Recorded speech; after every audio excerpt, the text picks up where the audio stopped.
I'll do it tomorrow, the next day. I'll do it tomorrow, I'm tired. Does this sound familiar? Well, this is often very familiar to me. As a major procrastinator myself, I understand what goes on when you're procrastinating. I have seen the effects personally, and 95% of the time, I find myself guilty of, saying one of these excuses and putting off important tasks until the last minute.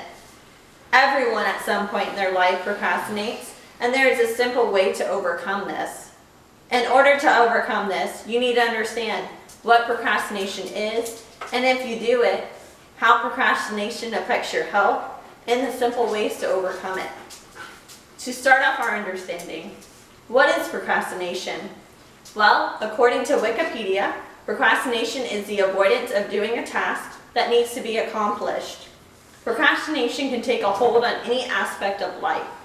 For example, you're putting off cleaning the stove or repairing a leaky roof. Maybe it's seeing a doctor and a dentist. Maybe it's submitting a job report or putting off an academic assignment, or even avoiding a stressful issue with your partner. A 2007 analysis by the University of Calgary, psychologist Pierre Steele reported that 80 to 95% of college students procrastinate, particularly when it comes to their schoolwork. He also stated the reason being, students seem to remember that one time, maybe waiting till the last minute did result with a good grade. However, they quickly forget the other 9 times when it didn't work out. Procrastination often leads to missed opportunities.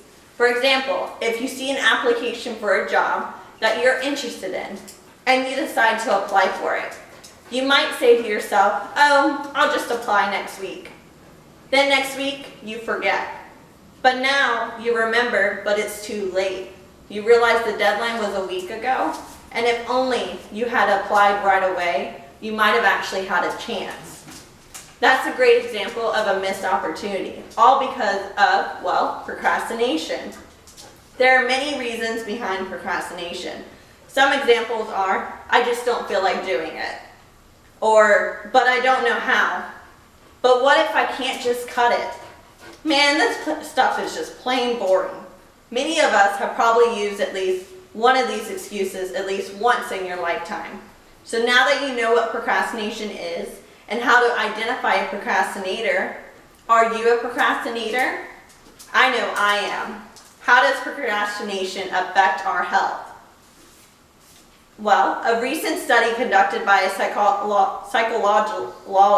psychological scientist, Fusion Cirrhosis in Quebec, reports that the trait of procrastination was associated with having hypertension or cardiovascular disease.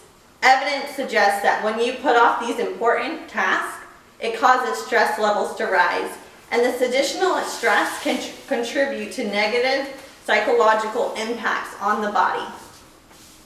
This also increases your chances of vulnerability for illness. You also get headaches, maybe digestive issues, colds, flus, and insomnia. So now that you know if you are a procrastinator and the health risks of procrastination, how many of you would like to advance in life and not procrastinate anymore? The first step in overcoming procrastination is to realize you are procrastinating. Just be honest with yourself. The second step is to pinpoint why are you procrastinating.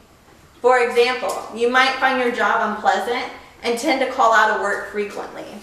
The best way of dealing with this type of issue is to get them over with and done with quickly, so you can focus on the more enjoyable aspects of the job. The third step is to adopt anti-procrastination strategies. Break the habit of procrastination. Make up your own rewards for completing a task on time. For example, promise yourself a special treat if you completed a certain task. And once you develop these healthier habits, you'll be sure to notice how good it feels to finish things on time. Another strategy you can use is peer pressure. Ask a friend to give you a friendly reminder. And also keep a to-do list so that you can't conveniently forget about the unpleasant or overwhelming task.